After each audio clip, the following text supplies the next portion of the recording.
Hello, everyone. Thank you for joining us. We've got about 90 people signed up for this webinar, so we're going to wait just a couple more minutes to let everyone join, and we'll get started.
Alrighty, let's get started. Welcome everybody to this special webinar hosted by the SCA. My name is Vicente Partida, I'm the comms director at the SCA. Today we're going to be introducing you to the board members and staff leading the work of 3 new groups created by the SCA Board of Directors. They're the Deferred Candidacy Policy Ad Hoc Committee, the Events Site Criteria Ad Hoc Committee, and the Equity, Diversity, and Inclusion Task Force.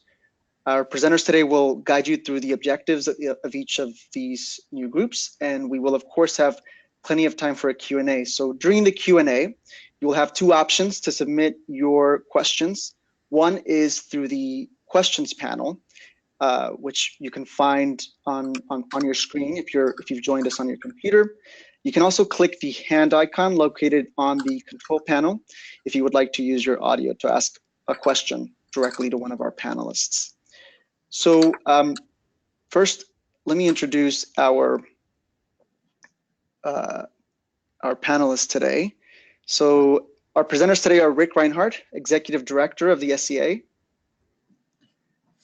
We've got Ellie Hudson, Special Projects Director at the SCA. Amy Ball, Competitions Director, WCE. And on the panel, we've got Cindy Ludvigsen, WCE Managing Director. Colleen Anunu, SCA Board of Directors. Andrew Linneman, SCA Board of Directors. And Andrew Tolley, SCA Board of Directors. And I don't believe you guys can see Andrew Tolley, but maybe, Andrew, do you want to say hello? Hi everyone, how are you doing? Thank you, Andrew. There's a limited number of camera spaces, so I've been pushed off to the side, sorry. Sorry about that. No worries. All right. So we're going to get started. So our presenters today are going to guide you through the objectives of these 3 groups, and like I said, we'll have a Q&A at the end. If you have any questions throughout the course of this presentation, feel free to drop it into the questions panel. We're going to start off with Rick Reinhardt, our Executive Director, who's going to welcome us today. Thank you, Vicente, and welcome everybody. And of course, thank you to our board members and staff who've joined us today to go through this exercise. Our goal today really is to introduce the working groups that make up these two ad hoc committees and a task force that are aimed at moving us forward as an organization in a meaningful way. And undoubtedly, all of you are aware that we, over the course of the last 4 months, have discovered some flaws in our decision-making process in a couple of areas. And when you discover a flaw, you want to try to rectify it. And these panels represent our best effort to find ways to rectify the flaws that we've discovered. So first off, I want to acknowledge all the participants in our community who have helped us understand the nature of what's missing from our process. And I want to explain a little bit about our intent with these committees in terms of mitigating the challenges created by those flaws, and ultimately in making sure that we're eliminating those kinds of flaws from our future work. So we have 3 committees, 2 ad hoc committees. An ad hoc committee really is by nature designed to address a problem, resolve, and then cease to exist once the problem's resolved. And we've got a task force, which is an ongoing working group meant to face down a challenge or issue that is less time or problem delimited. So we have those 3 committees. The ad hoc committees on our DCP committee and our event and site committee, and then a task force, which we tend to slip into acronyms here, so I'll slip right into our ED&I acronym. And that task force is meant to really give us an ongoing footing for how to take in the issues of equity, diversity, and inclusion within the organization and really weave them into the fabric of our culture.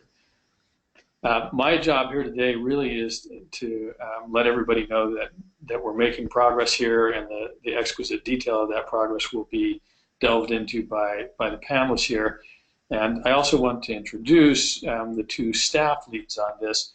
For those of you who don't know them, and I find it hard to believe that you wouldn't, but we have Ilya Hudson. Ellie's been with us as a staff member for 8 years now, going on 9 years. Prior to that, she was a board member, and prior to that, she was a barista competitor and a key member of our coffee culture. Ellie will be a staff lead with the ad hoc committee, one of the ad hoc committees. We also have Amy Ball, who is with World Coffee Events and with SCA, and those of you who have worked on the competition scene have seen Amy. She makes things happen. She's been a remarkable addition to our organization, and we're thrilled to have her here. Both of them, Ellie and Amy, will be helping to coordinate the work of the task forces and ultimately assisting Colleen as she moves forward the work of the task force. Forgive me if I just assign those 2 ad hoc committees and the task force. In any event, they'll give you more detail on what we're doing, on how you can participate. And as a close so you don't have to hear from me again, I would just point out that we've worked hard to enlist lots of folks in the community who are either elected leaders or volunteer leaders who have raised their voices and their hands and asked to be included. But I also wanted to let you know that there's room in this process for everybody, and we not only invite and encourage, but really issue a plea to you to be involved. The work of these committees and this task force will be open for review by our community, and this is a first for us to do a kind of a peer-reviewed set of work, and we very much need your input, your feedback, and your constructive criticism as we move the process forward. So anybody who's not engaged at the committee or task force level but wants to be engaged, we certainly can can use your help, and we would relish the opportunity to engage with you through the peer review process. And with that, I'm going to hand it back to you, Vicente, and I'm going to kill my camera and let somebody like Andrew be on. Thanks. Thank you very much, Rick. Yes, so we're going to get started. We're going to go ahead and get started with the presentation, and we're going to hand this off to Ellie Hudson, who's going to talk to us about the background, the process, and the timeline for the work of these committees and the task force. Great.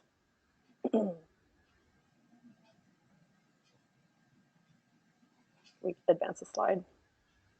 Thank you.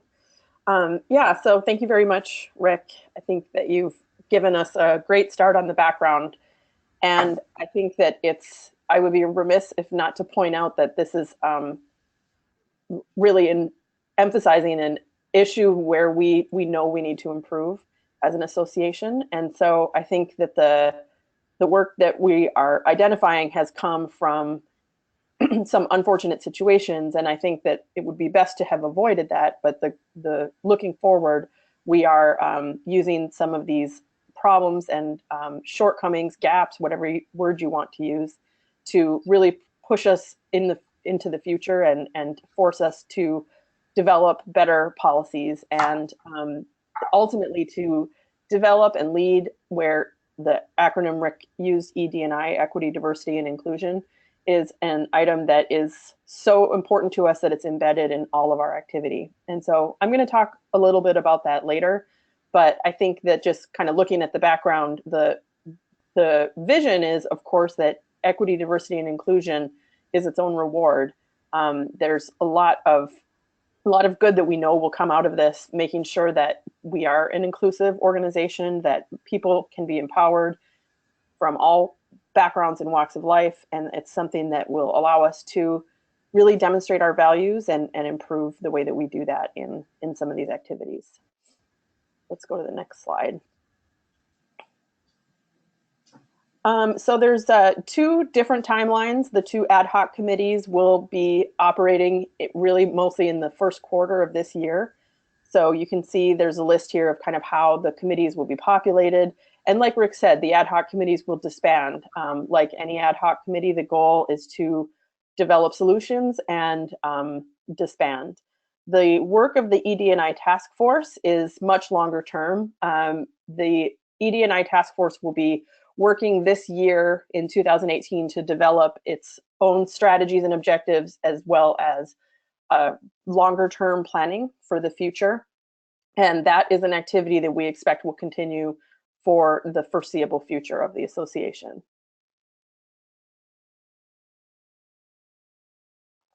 For the ad hoc committees, this timeline will be using the rest of this month to form the committees and to gather input and information from the community. And like Rick said, we're using a peer review process along the way. I've been involved in many committees and councils with the SCA and worked with a lot of you on these things. And this is a new way of working that we haven't tried before, and I'm really excited about it. And we wanted to do it this way just because it facilitates maximum input along the way from all members. We would be looking to do that peer review activity throughout February, and then in the month of March, achieve the goals and deliver the projects, and the ad hoc committees would then disband. I think that it's fair to say we would still want to be promoting and developing that work beyond, but that the committees themselves would not have to be responsible for it anymore.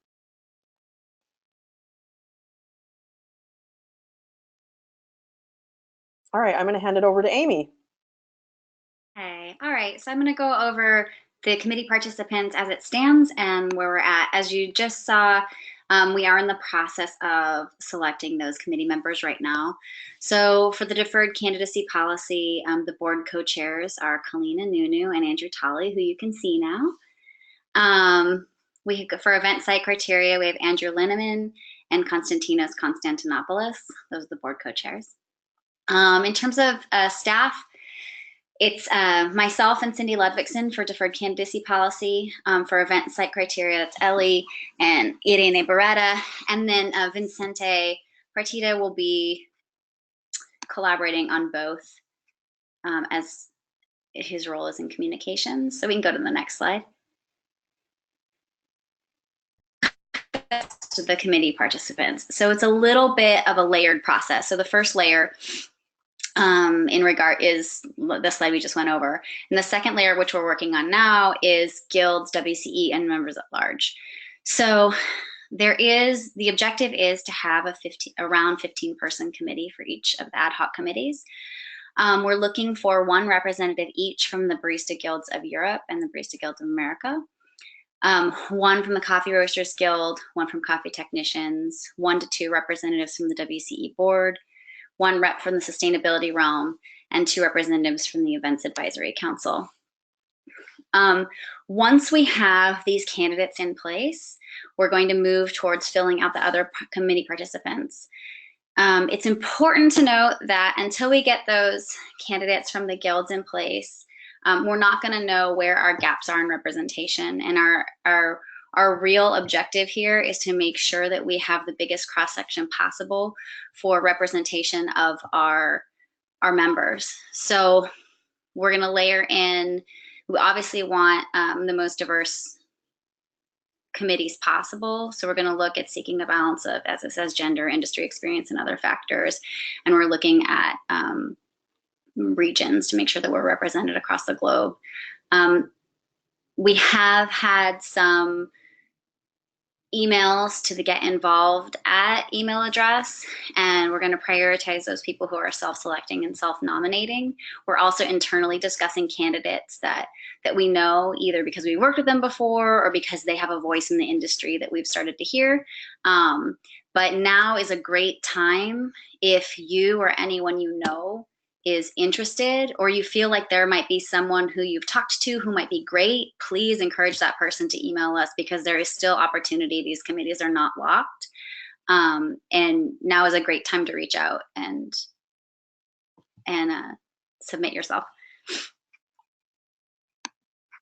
You can go to the next slide. Okay.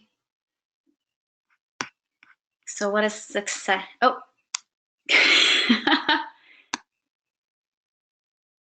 Yeah, okay, great. So the Deferred Candidacy Policy Ad Hoc Committee, the objectives are to publish a deferred candidacy policy document for SCA competitions with the input of committee members and committee members through peer review by March 2018. So yes, it's of vital importance that we get that committee solidified. The work is going to be quick. It's going to be a dense time period, and the committee agreement that the formation of the group meets equity, diversity, inclusion objectives.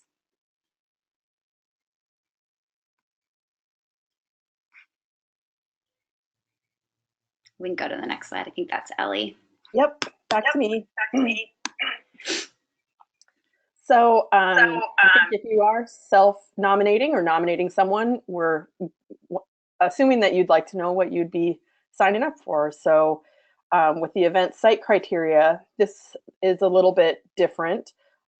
We are aiming to publish some recommendations for best practices around how SCA could develop future requests for proposals of site. We would not be selecting sites or describing a process of how to eliminate sites. Rather, how do we incorporate our values into the process, which was just something that's been missing, and especially in terms of competing values. So this example here is when we have an emerging specialty coffee community, and there may be questions about the other values that we hold and whether that could be possible. We've done some similar activity like this with the development of SCA's sustainable events policy, which is a policy that's probably about 8 years old in its current format, but it has roots much longer than that, and is through the efforts of our volunteer leadership that it was developed as a way for SCA to plan events and plan sustainability activities that met our values. So it's not always possible to do that easily. Sometimes when you want to do something that represents one value, another value is threatened. So we want to really discuss how we go about making those tough decisions, and how do we maximize our way to live our values. And then you'll see that the third bullet point is the same as the previous slide, there's an opportunity for the committee members to really influence this. And I think that we felt it was important to include this as an objective, because it will mean that we can't get started on the work until the committee is where it needs to be. And our goal is very ambitious for the population of the committees. We hope that every SCA member feels represented. And that's not easy to do with 15 people on a committee, but I think it's that important. So we hope to hear from you. That's the only way we'll know how we're doing. So yeah, so that's the site criteria ad hoc committee. And there will be a chance to ask questions at the end, by the way, in case anyone hadn't mentioned this. So this is the Equity, Diversity, and Inclusion Task Force. There's going to be a couple of slides here. There's a main global objective that has been achieved just last week.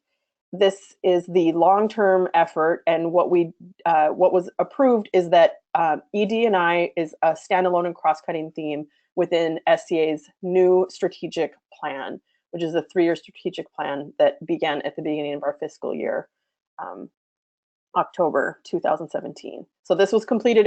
This initiative was approved by our board in their board meeting.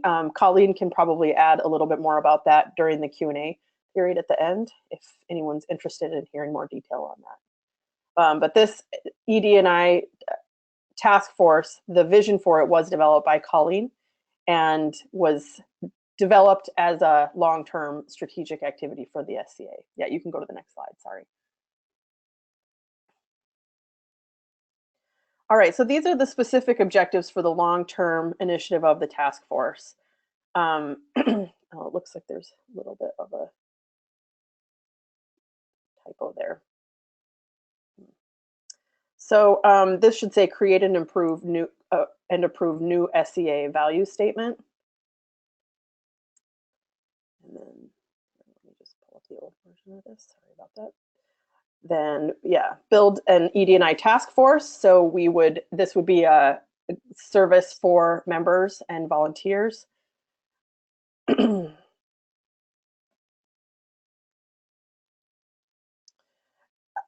There's this talk about ambitious. The goal of this group is to really embed ED&I principles on the level that our financial reporting and tracking and our strategic objectives are throughout the organization. It's something that we're always checking in with on every activity that we do. And so that's the vision for this group, is that ED&I principles would be embedded at that most extreme level.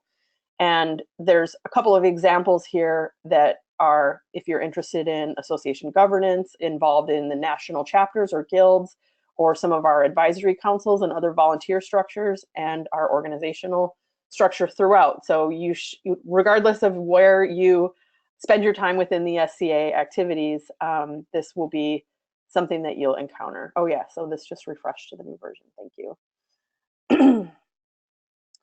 And the elected leadership of our board and guilds will be very influential on this process, but there's also opportunities for members to get involved as well. And then this just goes on to describe the vision for this group even further as developing tools and developing member resources. And I said earlier, ED&I is its own reward, and I think this is where you can really start to see as a member organization where developing how to be more literate and how to lead in principles of ED&I, how that can be a member benefit, and something that not only in the way we conduct ourselves as the SCA, but really as organizations and as an industry. And then finally, the next logical step for that would be developing the onboarding and support materials that volunteers would be utilizing. And of course, the work will never be done. We'll always be striving to improve, but that's the long-term vision for the ED&I task force. And I think this is more or less the end of the presentation, but I think maybe Colleen, I don't know if you want to add anything to that at this point. No, I mean, I think I would just like to state that, through this process of identifying the work that we needed to do for the DC policy and the event site selection, it was clear that without any sort of fundamental understanding of the dynamics that contribute to like non-representation and identity-based discrimination, we needed to focus on that and identify different areas within the organization and the association that that needed improvement. And a lot of it was super foundational on governance and kind of managing process and identifying process. So that's where we really started with creating and approving a new value statement for the association that is really, it takes a lot of the older foundational value statements from both the SCAA and the SCAE and the WCE, and really striving to represent membership and provide value. But we needed to include how we do that and how we represent membership and how we deliver value, especially considering that we recognize that access to member benefits differ based on identity and background and access to resources. So that's where this task force really sprung out of, was to really embed these principles and focus on not only corrective action, but more aspirational action moving forward. Great. Thank you, Colleen. And thank you, Ellie and Amy, for the presentation. I just want to remind everyone, if you have questions or would like to use your audio to ask a question directly of one of our panelists, feel free to do that via the questions panel or the raise your hand the button on the control panel. Before we open it up for questions, I wanted to see if does anyone else on the panel have anything they would like to add before we start with the Q&A. Okay. Alrighty, we'll get started. We've got here our first question from Spencer Turer. He says the SCA is a decentralized operation with functional silos, with many independent groups and guilds. Is the site selection process being taken away from the individual groups like WCE and being managed by the SCA board and staff? So I'll repeat the question. Is the site selection process being taken away from the individual groups like WCE and being managed by the SCA board and staff? Ilya, as a staff lead, would you like to answer this question? Yeah, I can definitely speak to that, and I think Andrew Linneman's probably going to want to chime in as well. But I think that and this is a really important question. Typically, the process will still remain the same in that groups that are looking to select sites for events would be empowered to continue to do that. What this activity the ad hoc committee will give them better tools about how to, and really kind of give us a point of making decisions with a different set of criteria. So of course, when we're looking for events, we're always looking at cost, we're looking at airlift. There's a million factors that go into that. And those of you that do that in your businesses are well aware of that process. What we're proposing is that for future selection of events, that there's other factors that are considered that have a lot more to do with our values as an organization. Andrew, do you want to add to that at all? Sure, absolutely.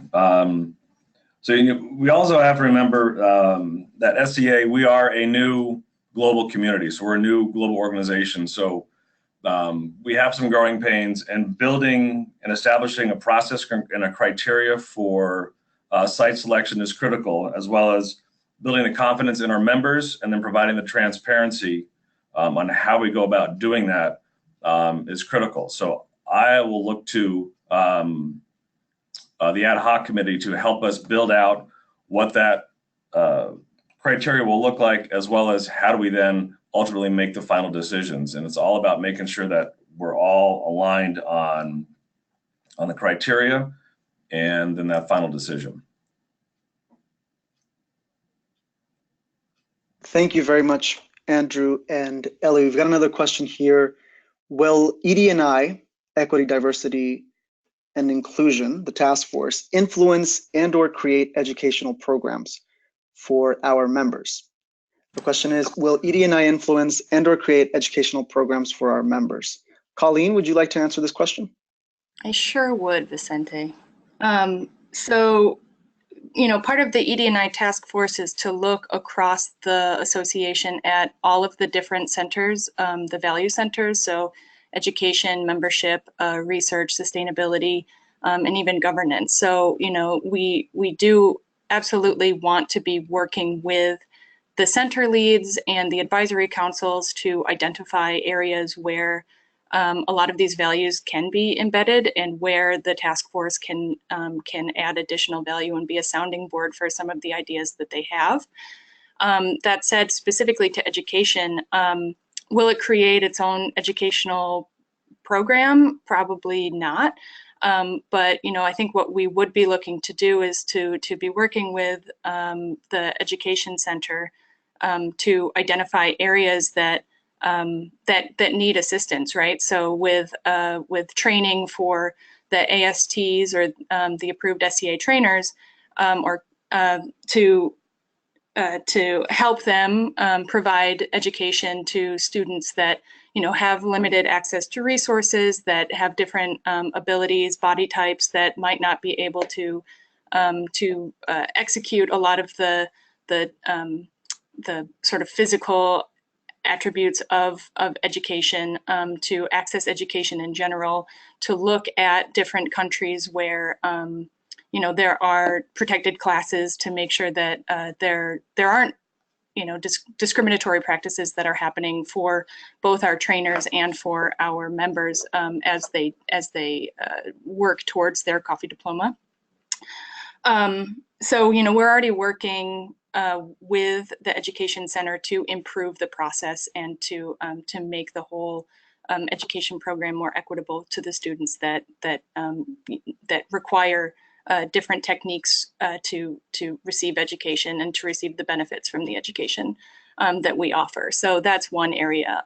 What we will be creating, not necessarily in terms of education, but I think that there's a real strong interest in developing a mentorship program and more leadership development style programs within the association. So that's something that I believe that we will be looking at creating in the next year at least.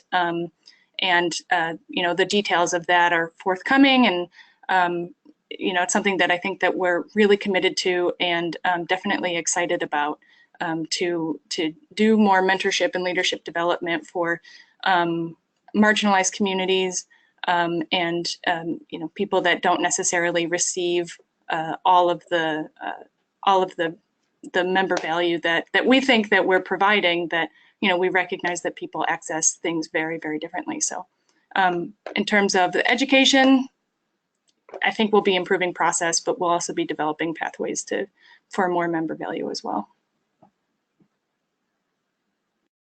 Thank you, Colleen.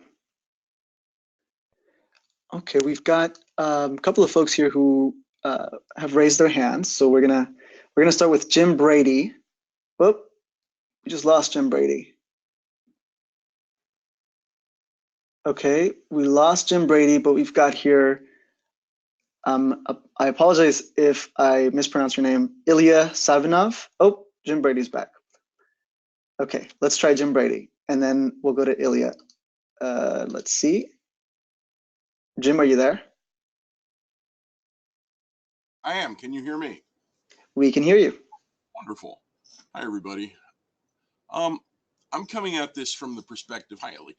I'm coming at this from the perspective of having been a volunteer and servant to this organization for a couple of decades.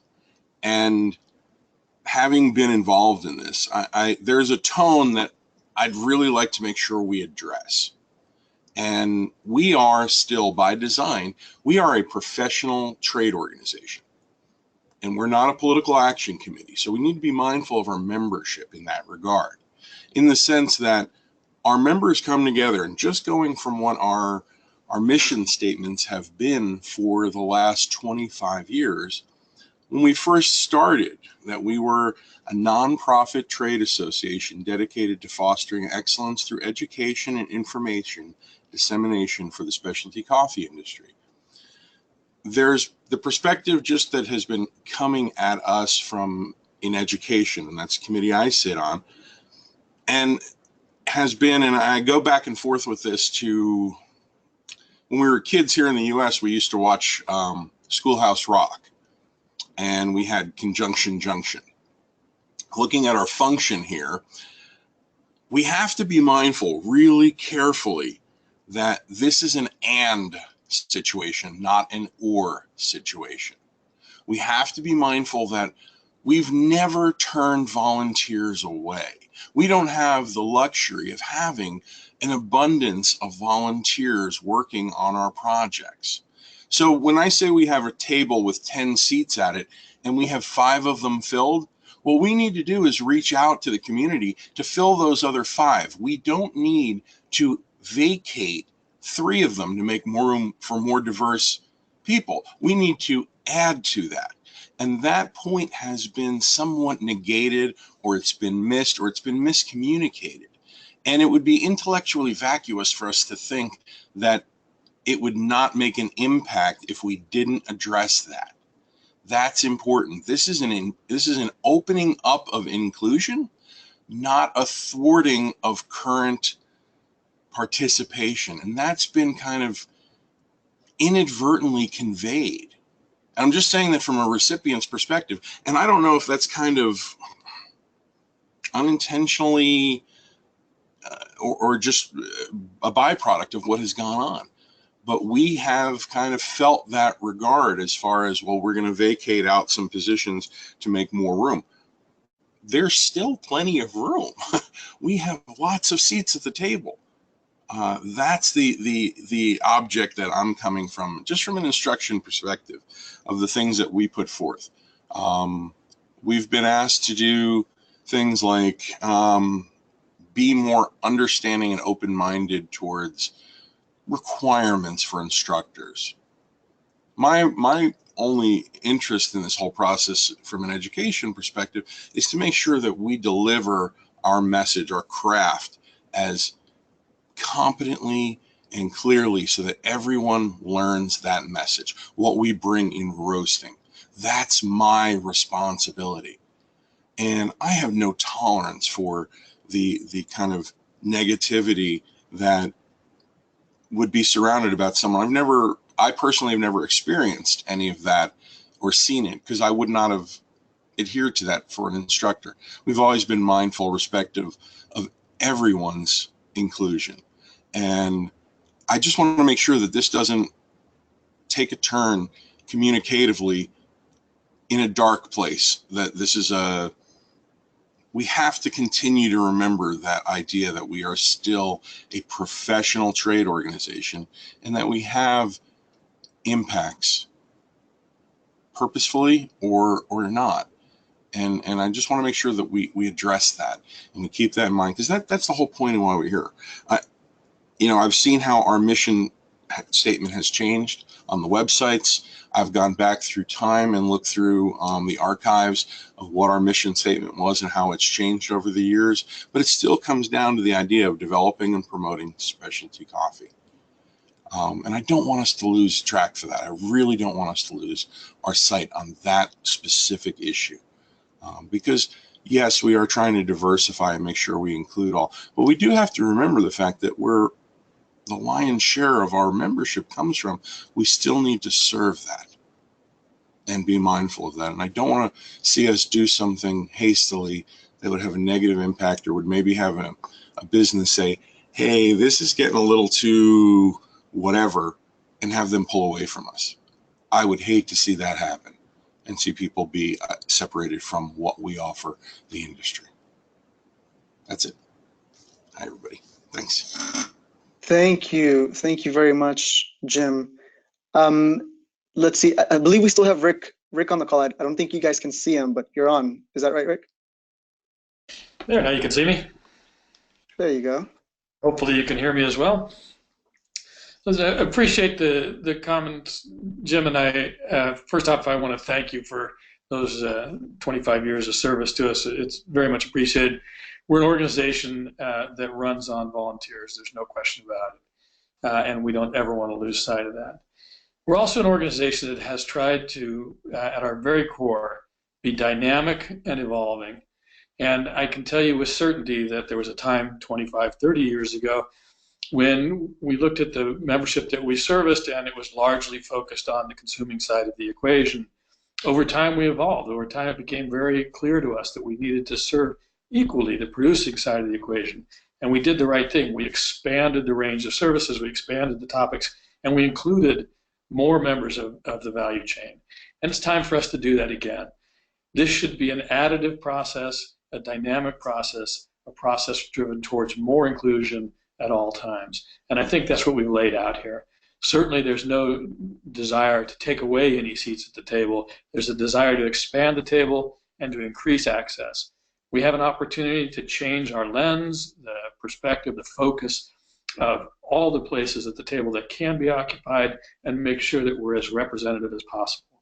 I think it's a unique opportunity for our times, and I think we've got the right group of people to bring the best to bear on that. So I'm optimistic, I'm hopeful, I'm energized by our chance to increase the scope of our participation, to hear voices that we haven't heard from before, to make sure that we give everybody who's a member or who wants to be a member or a volunteer or wants to be a volunteer equal access so that they can reap all the benefits, have the joy of sharing and giving and volunteering that so many of us have had over the years. And thank you again for your involvement. Thank you, Rick, and thank you, Jim, for that comment. We've got here, I just want to remind everyone, if you have questions, feel free to type them into the questions panel. If you prefer for me not to read your name, you can just let me know and I will avoid using your name. We've got a hand up here from Ilya Savinov, so let me unmute you. Hi, Ilya. Yeah, hi there. Do you hear me well, guys? Yes. Yeah, perfect. I'd just like to continue the discussion started just by Jim, which I see as discussion on psychology of abundance versus psychology of scarcity, which further dictates our core values and mission goals. But before I proceed, I just would like to warn you that the connection here at my place might be sometimes bad. So if there are any interruptions in how I sound, please feel free to stop me and just warn me that something gone bad, okay? You sound great. Yeah, perfect. I'll try to be as to the point as I can, which is sometimes really difficult for me because I'm a big picture kind of guy. So what I see that the whole, idea of serving the community with first-class knowledge, because it exists in abundance. You just find and logically prove the best pieces of that knowledge and share it with the community. So to make them grow as a market, that's a great thing. And that's what I've been doing for many years. I have to say that I have also like physical money interest in what I do, if we call it that way. Like I'm a green coffee importer. The greater the market is, the more green coffee I sell. That's inevitable. But I'm also a huge believer in competition, because the more there are players on the market, the faster the market grows, which, like from an economical standpoint, looks to me like, plain logical. So, but what I face now is that, and now I'm coming back to the ED&I principles and policy, that I cannot render several kinds of SCA services, which are today limited to only AST studies, no membership on championships, thanks God, because that would create a bloody mess in my community that I have to speak of. And that's why I speak now, because here a member of Crimea is considered to be a Russian citizen. He's equal to me because the principle of equality is outlined everywhere. So he is the same kind of person like I am. And if I, as a company, forbid him or restrict him from providing some kinds of services, which I really cannot find any logical justification why I don't do that, they say, okay, that's because of politics. That's because you're an agent of the United States, or what? I'm just sorry, guys, for my French. What fucking ever, because there is no other word to explain the thread that I'm pointing to. The thread is that if there are only even like 5 or 10 or 15 members from the Crimea, which Cindy, following your question of yesterday, we're now gathering information for you. But I think there are like 15 members, no more. But if this becomes like a mass media hype, which can easily be done, and every person who worked with PR can just confirm that that's done like a piece of cake against the community, that would harm the whole community. And I feel that the only thing that I can do in this connection, being, you know, like short-sighted and blinded and blah, blah, blah, is to join any kind of movement that is created to help solve this equation, based on a win-win mentality, win-win concepts, and all other things that I completely share. And I have to be very much open about that. So I've been thinking about joining one of the new bodies that you're creating since December 27th, which I remember as the date of the mail out, or was it December the 25th? I don't remember. So I was waiting for this seminar actually to check which is better for me, the ad hoc committees or the task force. So I have a small contribution in this connection. It would be like easier for me, and I think for many members, if the reading materials that you display first-hand sent out by email or whatever, so we can read in advance and then have a more cooperative talk during the webinar.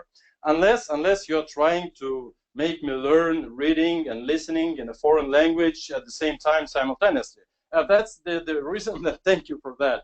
But unless it's not, it's better to send them well in advance. So I don't feel that, you know, there is very huge difference, but still to my point of view, because for me, these both, there is another thing that I have. We have the SCA committee, which I'm the national coordinator of. So I'm always thinking that I have to promote the committee, the body of the association in which I am the coordinator. To promote, because I stand on a marketing standpoint, on a win-win standpoint, sorry guys, which is in marketing as well. So for every transaction that I have with my clients, I have to have a win-win solution. So I need to understand what are the benefits of becoming an SCA member. And here is where I run into a point of disintegrity in myself, because I don't really see the huge benefits apart from participating in championships, which is slightly dubious, because if you remember history, you know that it was not like this from the very beginning. Some knowledge sharing, which is a little bit problematic, because for my fellow Russian members who are poor English speakers, that is a very dubious, you know, benefit. And then there was a great board, wooden board of the SCAE membership, which was here, you know, here behind the silky curtain, because it was the iron curtain some 30 years ago. Now it's the silky curtain. You don't have this easy, you know, like all these events held by SCAE, SCAA, now joined into SCA. They're Europe. Or I got a phone call incoming on my iPad. Sorry, I just canceled it. So yeah, so this is the other thing I need to find. Sorry, I'm wrapping up. Really sorry for that. I need to find benefits for becoming a member. Now, you say about the principle of inclusion. You say about ED&I principles. So when I was listening to you, I thought that, you know, like sharing the principles, which are definitely healthier than principles, you know, my homo hominus lupus est, these are the unhealthy principles, you know, could be a member benefit. There could be something else, but to understand benefits, I need to understand the organization, the association better, to write about it, to describe it, because this is what I did with roasting, theory of roasting. I met Mansakne, I met Scott Rao, I understood the best of what I could. When I came down, I wrote it down in my blog, on my website, free of charge, and gave it to people. That was not a good idea, because my understanding was limited, but still it helped some, you know, move some development. So if I know more things which are valuable, which can be used, valuable for the community, then I can, you know, like write about them for everybody, and being like the national coordinator, I can have dedicated seminars to explaining the benefits of utilizing this knowledge. Let's say, for instance, like this, and then set it up like a defined procedure, like a defined process within the National Committee of Russia that is repeatable, and like every like half year it's like one iteration. So there is something to invent, but to invent I need to have the detail on which I can create the benefits for my members. So if you're guys okay with the idea of joining any of the forces that you have, I would be happy to help. One of my good sides, Ilya. sorry, just the last one. Okay. My bad side is talking too long. That's the bad side. The good thing is that I like to work. That's the good thing. And this is what I do like every day, a lot. I'm not going just yet to be talking about my plans now. Please mute me. Please mute me now. Help the webinar. And yeah, I'm now changing to listening mode. Thanks, and sorry for keeping that long. That's the disadvantage of speaking not in your own language. Sorry. Hi, Ilya. If you can, I'd like to try to take some of the thoughts that you put out there. There's a bit of an echo. Am I coming through okay? Yeah, all right. So there was a lot in there. Some of it refer back to about access, about questions of benefits of membership, about wanting to get involved in joining something. I think it's a perfect example of a situation that may be familiar to a lot of people, wanting to know how to get involved. What am I getting out of this membership? Feeling as I'm getting something out of it. I care about information, about connections, networking with other members around the world. But just wanting, in a way, I think, to have more opportunity to contribute. So, one, thank you very much for being in the position of being a chapter coordinator. And participating. I think it would be wonderful for anybody like you or anyone else to want to raise your hand and say, I'd like to be involved. Your perspective from where you are, how you engage in events, may be very helpful in being in any number of conversations and committees and such. One thing I took away from when I went to one of the town hall meetings was somebody said to me that when I shared something about how I felt or how I knew, they said, yes, but you have that perspective because of how you grew up and the experiences that you had. And I thought about that particular comment, and it was absolutely true. It is because of the experiences that we all have that we have the right opportunity to share information that may be helpful in working on committees and engaging with our other members out there. We don't know if this webinar process is the best way to do all of that. There may be different modes of communication or access in different countries for different groups. There's a lot of opportunity for us to figure that out. So I think it is absolutely okay, a open door to want to get involved. We have to figure out how to do that the best way we can for a lot of our different members, member categories, member types, member geographies. And then we have to do all of that in a manner where we agree with the values and the mission of this association and comply with the laws that we have to comply with. So I hope that answers some of your thoughts, and then generally I would welcome more of your opinions in any of these if you want to get involved. Thank you, Cindy. I just want to point out to the rest of our attendees or attendees who may not be aware of one of the topics that Cindy covered here, and it's a little bit unrelated to the topics that we're covering today, but it's U.S. prohibitions on the SCA related to certain regions of the world. We will, of course, cover those topics in future webinars and future correspondence with our members. Thank you very much for covering that. We've got a comment here or a question from Bradley. Bradley says, thank you for this webinar. As an out and very proud gay barista in Toronto, inclusivity and transparency are tantamount to success.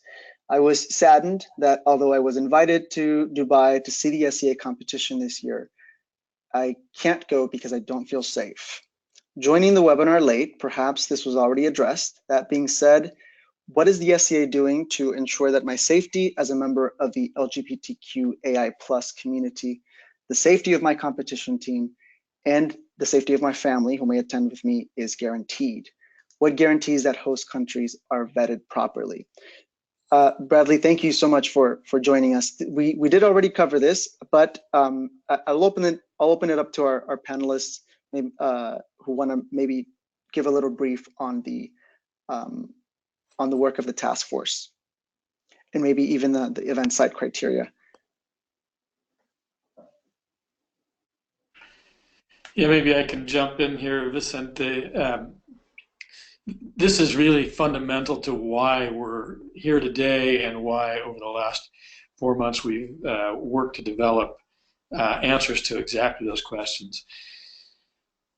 It's critical for us to live out our values, and those values include making good, rational decisions about how to structure our events, our activities, our education, all of our work in a way that does the most to maximize not only the security of all of our participants, but to find the most beneficial climates for folks to be involved in. And in particular, the work of the DCP ad hoc committee is focused on ways to mitigate risk. But I would say that overall, the formation of the ED&I task force has at its heart the desire to elevate these perspectives in ways that they haven't been in the past. So the questions you raise are the fundamental questions for that have driven us to be here. We will work through the ad hoc committee on event ad hoc committee to develop the best set of criteria we can to make sure that the maximum number of people can participate with the highest level of safety that we can provide. Obviously, we can never guarantee anybody's safety in the end of the day, but we can do our best to make sure that we're in environments, working with partners in a scenario that does the best that we can do to provide for safety for the widest range of our participants. And that's our objective, that's our goal, and we certainly invite you, along with everyone on this call, to get engaged with us as we take on this challenge. Thank you very much, Rick, and thank you, Bradley, for that question. We've got, this is a long one, but we've got here a comment and I think a question from Chrissy, so I'm going to read it out. Chrissy says, thank you for your transparency about the objectives, timelines, and process of the ad hoc committees and task force activities, and how members can get involved and have their voice heard. I think this is absolutely positive work and allocation of organizational resources. Understanding that communication and feedback from a diverse representative population of membership is key to achieving your objectives, and that there has been a polarized approach to communication and criticism. I am referring to the boycotts and withdrawals of membership in the community. My questions are aimed at how we might better communicate as a community. Do you have suggestions for ways that membership can submit questions, feedback, and constructive criticism in a way that is most effective for you to receive and fold into your strategy? For example, directing and organizing feedback or comments and critique towards the specific work of the ad hoc committees or task force. I understand that Sprudge has withdrawn as media partner. Do you have a communication strategy, and what are your key message objectives so that membership who wishes to collaborate within the framework provided can deliver it through their networks, whether deadlines for involvements, intentions, etc.? Chrissy from Montreal. So we're gonna break this down a little bit. Thank you very much for these questions, Chrissy, and for your comments, of course. I'd like to let's see, the first question. Do you have suggestions for ways that membership can submit questions, feedback, and constructive criticism in a way that is most effective for you to receive and fold into your strategy? I'd like to, Ellie, do you wanna, Amy, would you like to jump in here? Yeah, I'll jump in with part of it. I'm not sure I'll cover all of it because there's a lot there. I think that the best way for a member to get involved would be to utilize that get involved at World Coffee Events email. That email goes to a lot of us, including the staff members and the board members that are representative of these committees that are here. So a lot of these faces that you see, we get that email directly. And I just want to point out something that's really important. Well, also, if you wanted to get involved in one of these committees, you still can. So it's not that there isn't time to do that. There are what we struggle with here openly is we want to maximize inclusion and activity for our global community while minimizing risks for individuals, right? So part of that ED&I committee is to make sure that the conversations we're having and the ways we're having the conversations are inclusive of different contexts, different individual perspectives, and different ways of thinking, right? Now, sometimes when you get into like intersections of these, like they can come up against each other in some ways. So it's this balance of maximizing the inclusion for a global community and minimizing risk for individuals. So it's tricky.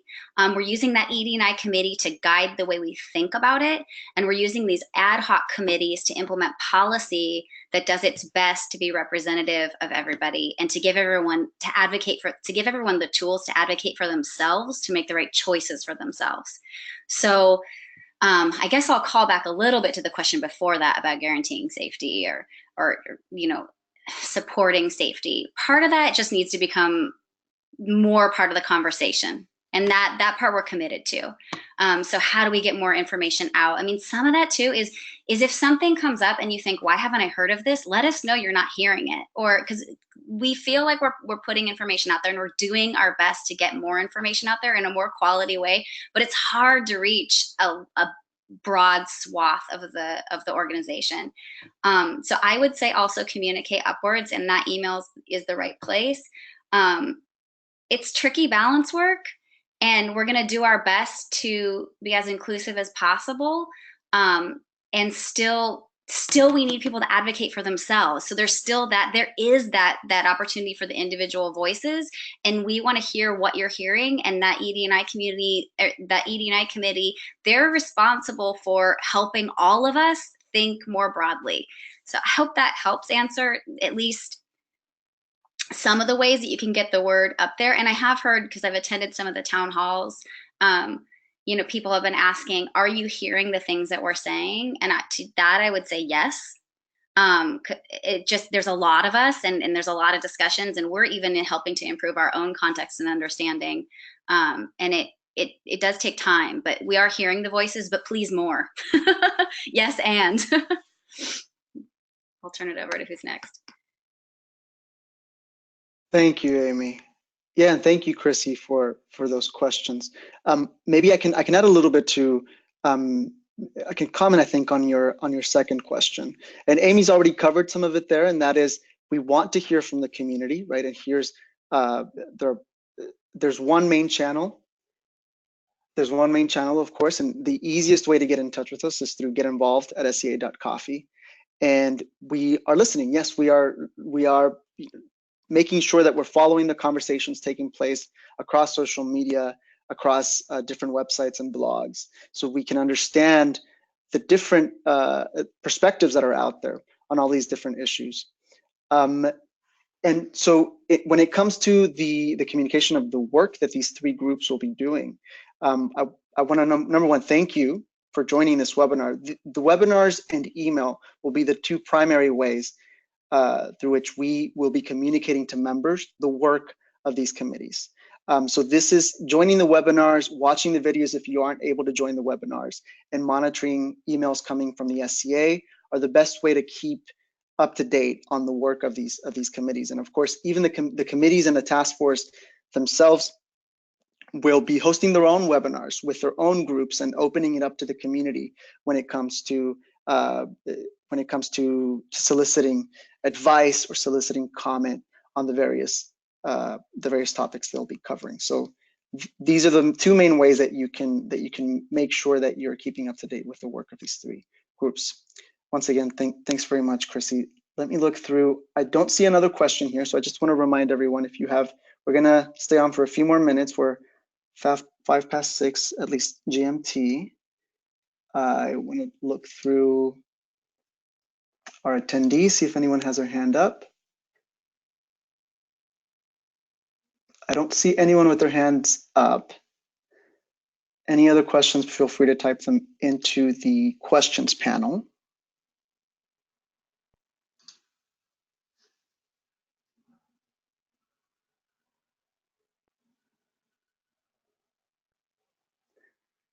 Okay. Before we before we wrap up, I'd like to open it back up to our panel. Does anyone have anything they'd like to add? Anything that we didn't cover, that maybe wasn't covered in, that maybe we missed in our presentation, or that wasn't covered in the questions or comments? I would like to add just one thing. I think I didn't fully answer some of Ilya's questions. I just wanted to describe a scenario where we have to recognize our global impact as an association, but then also the identity of a lot of the national chapters. And different countries will have different events to that resonate with the membership within that country, different access points. And so I want to say that we're committed to wanting to make sure we ensure all of those local connections and help as much as we can to continue to deliver access and produce events that are locally relevant to those communities, and then also have conversations that consider global events, world events, in the manner that we've discussed, where we're looking at having a lot of diversity and having questions about the best way to achieve our mission through our values. So I just wanted to be a little bit more clear about the distinguishment between those two very important communities to us, global and national. Thank you very much, Cindy. Mm-hmm. Any other comments?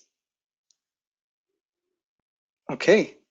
Oh, actually, you've got one. Okay.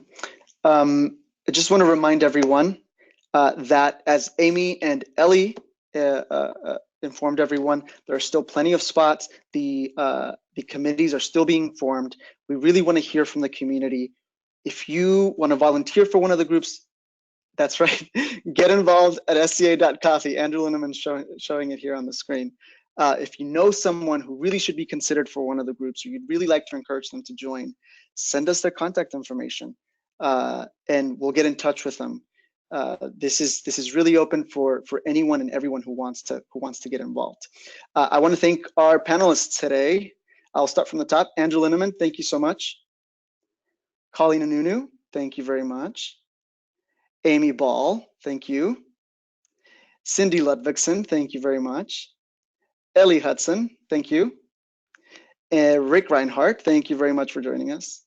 And of course, Andrew Tolley. I'm not sure, we can't see him, and I'm not sure if he's still on the call. I think he had to jump off.